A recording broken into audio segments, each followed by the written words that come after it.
Welcome back to the Anxiety Slayer podcast. I'm Shan Vanderleek here with my wonderful friend and partner, Ananga Sivir. And we come together weekly to share conversations with you about how to overcome anxiety. And we've recently been speaking quite a bit about how to care for yourself during lockdown and everything that's happening in the world with COVID-19. And today, our conversation will be around breathing through this period of time and how to calm anxiety and really look after your lungs. Welcome back, Ananga. Hey, Shan. It's good to be with you again. And I'm glad we're talking about this because I'm a little bit challenged with my kapha constitution and a little bit of needing to clear my lungs. And so as we're recording this episode, I'm drinking my ginger tea and doing what I know to do to clear my lungs. But there's so much more. And we begin with breathing, don't we?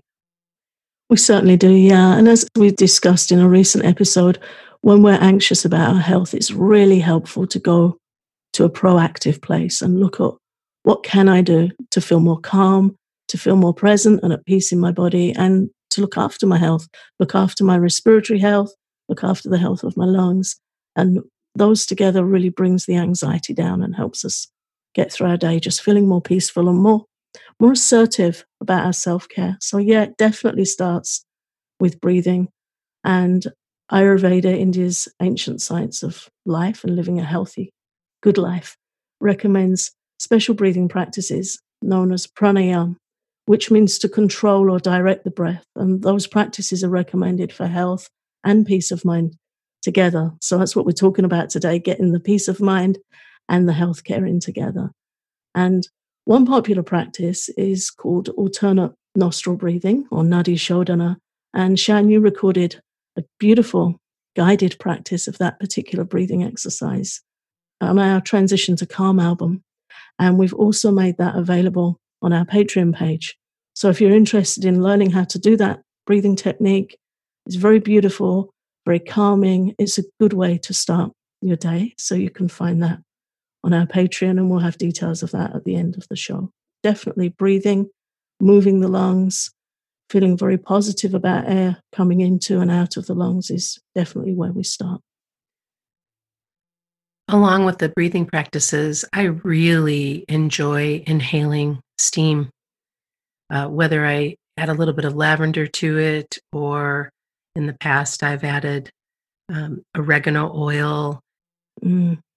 There's a number of other essential oils that you can add, but lavender I think is my favorite. And to just have a pot of water that you boil and then take it off the stove and put a towel over your head and just breathe deeply and take all of that in. And you do it until the steam no longer remains and it opens everything up. It's really a sweet, sweet practice. It's a wonderful practice, isn't it? And at this time of year in the spring, many of us carry a little bit more congestion in our body. So it's a good seasonal self-care thing to do. The thing I love about lavender is it calms anxiety. It helps us have a sense of trust, which brings so much peace, such a wonderful benediction from that herb. It's antiviral, it's antibacterial, it's antifungal. So it's potently healing. And when you put the essential oil in hot water, then those molecules, those healing molecules, rise up into the steam. And Ayurveda teaches that what we inhale into our nose passes over the soft tissue, the palate at the back of our nose, which is very receptive to healing substances. And anything that passes over that area has a very direct effect on our mind, our brain, physically, and our mind, the emotional component. And lavender is just perfect for that, for breathing in, trust, calming anxiety, and knowing that what you're breathing in is really going to help your health. And I've seen a couple of Ayurvedic doctors really recommend steam at this time of this virus because it doesn't particularly like heat. It doesn't particularly like humidity. So it's a perfect way to really cleanse and take care. There are also a number of spices for lung health that are very, very good for you and that smell really good. And taste really good. Yeah. Cinnamon is absolutely one of my favorites, and it's called, tavak in Ayurveda. Is that how you say it? Yeah, twak. Which means skin or bark, as it comes from the bark of the cinnamon tree. And the beautiful thing about cinnamon, beyond the color and fragrance and taste, is that it also reduces aggravated vata in our systems, which is the driving force behind anxiety. So, cinnamon tea is useful for calming anxiety and looking after your lungs. I also will put some cinnamon drops into my diffuser sometimes, and Mm. it smells so good. And add a little bit of orange and cinnamon. Pukka Herbs has a 3 cinnamon blend tea, or Pukka tea, that's available on Amazon and in health stores. That's really yummy. I like that one very much, as well as their Revitalize offering that also has cinnamon in it as well. Cinnamon and cardamom. Can't remember what the third thing is. I think there's a little mint in Revitalize. It's So good. yeah, it's a kapha reducing blends. Yeah. Again, really good for reducing congestion. Mhm. And the thing with Pukka herbs is that they source their herbs so beautifully, so ethically, and so carefully. And very often when we buy cinnamon, we're not actually getting the true substance. It's the inner bark of the tree. And traditionally, they rub a little copper cylinder down the tree to get those beautiful quills off. Very often, when you go to a grocery store and you buy a big bag of cinnamon, you get just the outer bark Mhm. chipped off the tree. There are some benefits to it, but it's not that traditional. That tvak in Ayurveda, it's like the inner skin under the bark, this beautiful special bark that resides between the trunk of the tree and the outer bark. And when you buy Pukka herbs, that's what you're getting. I think there's a cinnamon in there from Sri Lanka, and they'll be from 3 different places. I'm not sure if Venezuela is one of them, but Sebastian Pole, the head herbalist, really is expert and so careful where he sources his herbs. So when you buy that tea, you're getting the best cinnamon. Mm. Yes, you are. And that's also the reason why, if you're shopping at a health food store and you see the price for one sort of cinnamon is really inexpensive compared to another, Yeah, that's why. that's why usually the cinnamon that's going to be higher in price is that more quality uh, cinnamon that Ananga just mentioned. Yeah, and you can see it because it's smooth, it's reddish, it's thin, and it comes in a little quill. Mm. And it shouldn't have any outer bark showing on it. Yep, you get what you pay for.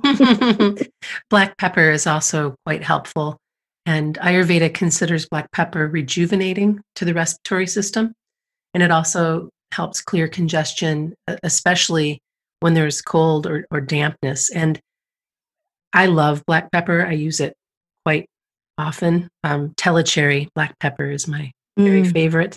It works. It absolutely helps your respiratory system. I sound like I need some now. Yeah, pepper's magic. Such a simple thing, you go to cook and it's add salt, add pepper, but pepper has so many amazing healing properties. It promotes digestion where there's loss of appetite, it clears congestion from the body, it promotes circulation. It has so many good qualities, especially where there's cold or damp in the lungs, it helps clear. Hmm. So, black pepper added to cooking, or in a minute, we're going to talk about how to make your own tea blend, including pepper. It's so simple, so readily available. And yeah, just grind a little extra on your food at this time of the year if you feel you need some lift to your lungs and digestion. And as I said, we'll talk about how to use it in tea also. Hmm. And then cloves would be the final player this week. And cloves, not only do they smell amazing and taste really good, they also clear congestion and can soothe coughs and sore throats. So having these on hand, the cinnamon and black pepper and cloves are it's really good to have in your pantry for cooking and for caring for your lungs. Absolutely. Yeah. I love that caring motherly aspect of Ayurveda, where these are all things most of us have in our kitchen cupboard and so readily available. It's a wonderful thing. During this time of lockdown or sheltering at home is the softer way to describe it, to know that you can go to your cupboard and you have what you need to take care of yourself and your family. It's a very wonderful meditation for me to look through the spices in my cupboard when I need some extra support. I agree with you and completely understand what you're saying because when everything started to happen with this lockdown, I was taking an inventory of what I had, and I was incredibly grateful to find almost everything I needed to boost my family's health and to, boost our immune systems. And really, there was like one item that I didn't have that I needed to order, and it felt just really, really good. Like, oh, all of this work, all of this practice, everything that we've been doing for years and years pays off because here's everything we need to care for ourselves. I find it so uplifting mentally. Mhm. There's something timeless about it. And at this time, we hear ourselves saying everything's changed, but it's not everything. A lot of things have changed and they've changed really drastically. But I find comfort in the things that haven't changed and that wisdom, that ancient herbal wisdom of Ayurveda that's been there for thousands and thousands of years, where you can just open the cupboard and say, okay. There it is. And for me, tea is real medicine, and my body responds so quickly to it. Yeah. For a whole variety of issues, I'll go to the tea cupboard, and I just love that. I think it's so compassionate and so accessible. Mhm. And meditating on those things, what can we do with what we've got right here today to help ourselves? It's empowering. And then we can lean in to the bigger challenges because we have that expansive mentality. And all of the spices that we mentioned are easily available at the grocery store and can be combined as a lung clearing tea.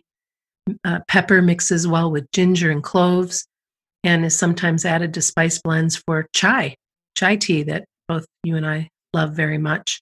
If you drink black tea, you can just mix a few peppercorns and clove buds with some cinnamon right there. You might even want to add some cardamom pods and simmer that on the stove for a few minutes.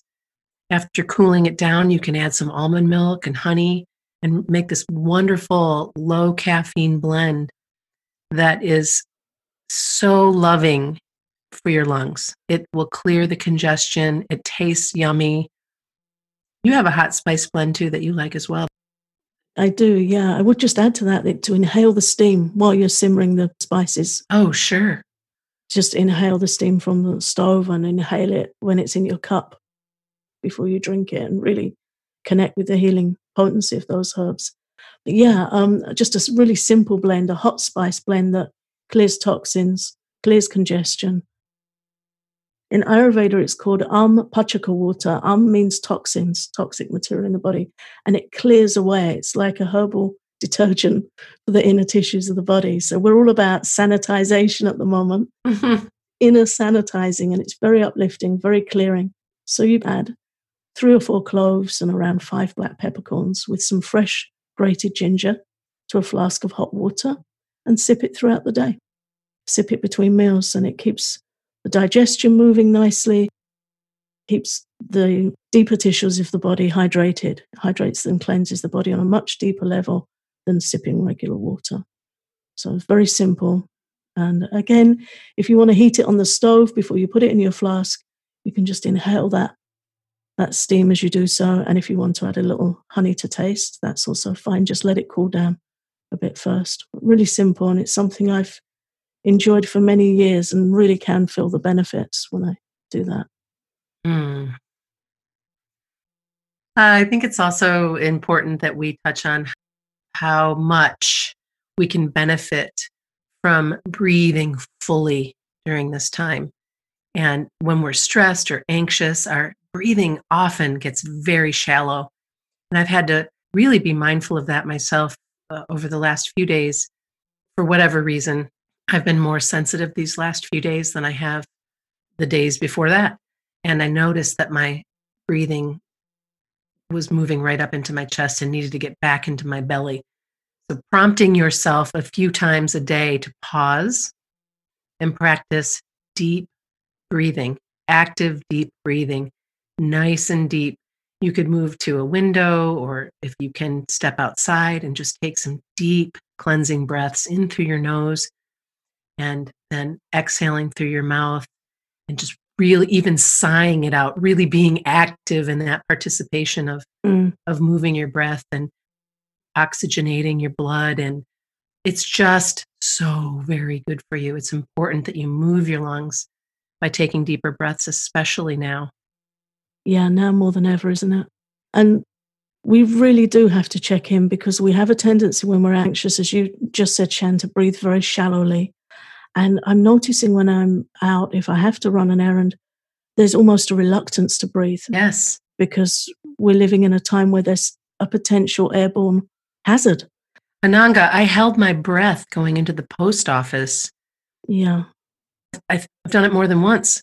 Where we live, the mail isn't delivered. We have to bop in and pick it up. And I've almost mastered the and then I get out and I'm like, ah, okay.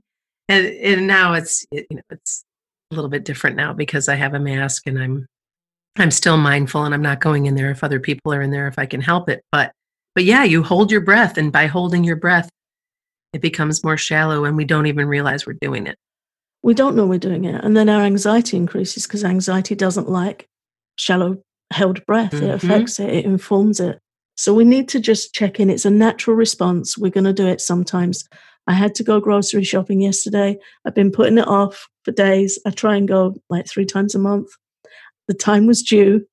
Yeah. And I'm looking in the fridge at this wilted yellow broccoli. I'm like, it's fine. And it isn't. It was time to go.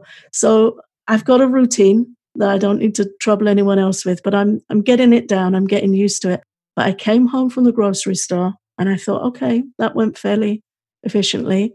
But I came and sat and I had a jaw ache, real intense at the back of my jaw. And I was like, oh, you need to stop clenching your teeth Yes. when you're, gritting your teeth and getting through the thing. You've got to stop. I had to start wearing my mouth guard again at night because I was starting to clench when I was sleeping. And I imagine a number of our listeners have had some jaw pain and maybe even some headaches that could very well be brought on by that clenching, for sure, that tension. And we often don't even realize that we're doing it. So just be really mindful of, let your face get soft, let your eyes get soft, drop your shoulders. You might find that your shoulders have been up around your ears. uh, all of these things. Get outside and fill your lungs with clean air. Please get outside if you can, because there's nothing quite like it. As you know, Ananka, now that you're feeling better in your body, you've been able to get out and walk and breathe. Yeah, making such a difference. And I'm enjoying it where I can really get under the trees. And if you pass somebody, they haven't got a mask on because you're naturally distanced. And Yeah. I'm really enjoying just going to places where things look the same as they always did. The trees, the flowers, the May season, the bird song, all the things that are still there and still going on as they always were. And that's helping me because there's so much that we're having to take into account. And then I come home and I go through the door into my apartment and I'm opening it with my elbow. And the next door's got a pull handle and I'm opening it with my key.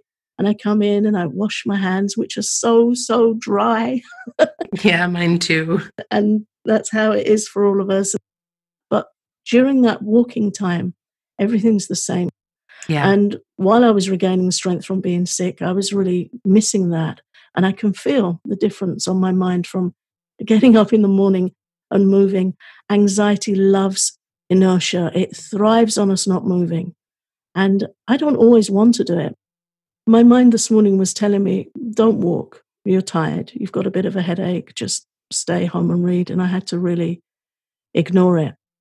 We do well with anxiety when we neglect our mind. I knew once I got walking, I'd be better for it. Whatever inspiration, motivation we need, moving is the best thing we can do for ourselves. And the earlier in the day, the better, because it changes our energy. It gets us out of a particular energy that Ayurveda describes is where anxiety really thrives. So yeah, getting up, moving, taking a shower, then getting to that herbal tea and steam. And then we get our day off to a really good start for mental well-being, calming anxiety, and doing the very best we can for our respiratory health. You want to go deeper with breathing practices that we've recommended, we invite you to join us on Patreon, where you can follow guided practices from our Breathe album. We have the Bumblebee Breath for calming anxiety, the Tranquil breathing practice from our Tranquility album, a calming guided practice for anxiety relief, plus Ujjayi Pranayama breathing or yoga breathing, and a guided tapping session for health anxiety and calming anxiety. We've really bolstered our Patreon page, and you can find us at patreon.com/anxiety slayer.